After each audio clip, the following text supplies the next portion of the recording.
अच्युतं केशवं कृष्णदामोदरं रामनारायणं जानकीवल्लभम। प्रिय श्रोताओं, आज अध्याय 6 की शुरुआत करते हैं। ध्यान लगाकर सुनिए।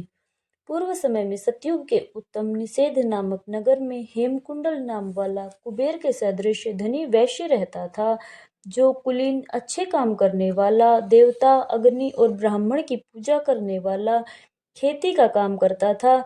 वह गऊ, घोड़े, भैंस आदि का पालन करता और दूध, दही, छाछ, गोबर, घास, गुड़, चीनी आदि अनेक वस्तु बेचा करता था। और उसने इस प्रकार बहुत सा धन इकट्ठा कर लिया था। जब वह बूढ़ा हो गया तो मृत्यु को निकट समझकर उसने धर्म के कार्य करने प्रारंभ कर दिए। भगवान विष्णु का मंदिर बनवाया, कुआं, तालाब, बावड़ी, आम, पीपल आदि के वृक्ष तथा सुंदर बाग बगीचे लगवाए। सूर्योदय से सूर्यास्त तक वह दान करता। गांव के चारों तरफ जल की प्याऊ लगवाई। उसने सारे जन्म भर जितने पाप किए थे उनका प्रायश्चित करता था। इस प्रकार उसके 2 पुत्र उत्पन्न हुए, जिनका नाम उसने कुंडल और विकुंडल रखा।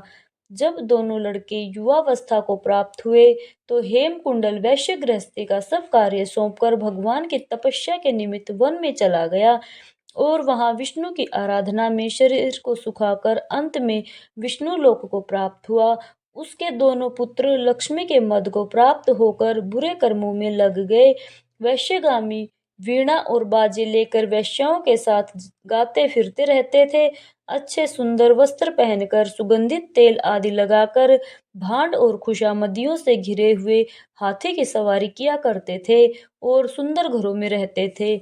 इस प्रकार ऊपर बोए बीज के सदृश वह अपने धन को बुरे कामों में नष्ट करते थे। कभी किसी सत्पात्र को दान आदि नहीं करते, न ही कभी हवन, देवता या ब्रह्मा जी की सेवा तथा भगवान विष्णु का पूजन किया करते थे।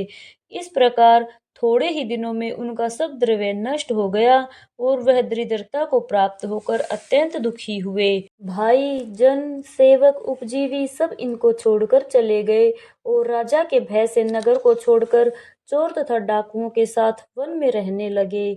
इस प्रकार वहां अपने तीक्ष्ण बाणों से वन के पक्षी, हिरण आदि पुष्ट तथा हिंसक जीवों को मारकर खाने लगे। एक समय इनमें से एक पर्वत पर गया, जिसको सिंह मारकर खा गया, और दूसरा वन को गया, जो काले सर्प के डसने से मर गया। तब यमराज के दूत उन दोनों को बांधकर यम के पास लाए और कहने लगे कि महाराज, इन दोनों पापियों के लिए क्या आज्ञा है। जय श्री कृष्णा। आगे का वृतांत आप सुनेंगे अध्याय 7 में। हरे कृष्णा। राधे राधे।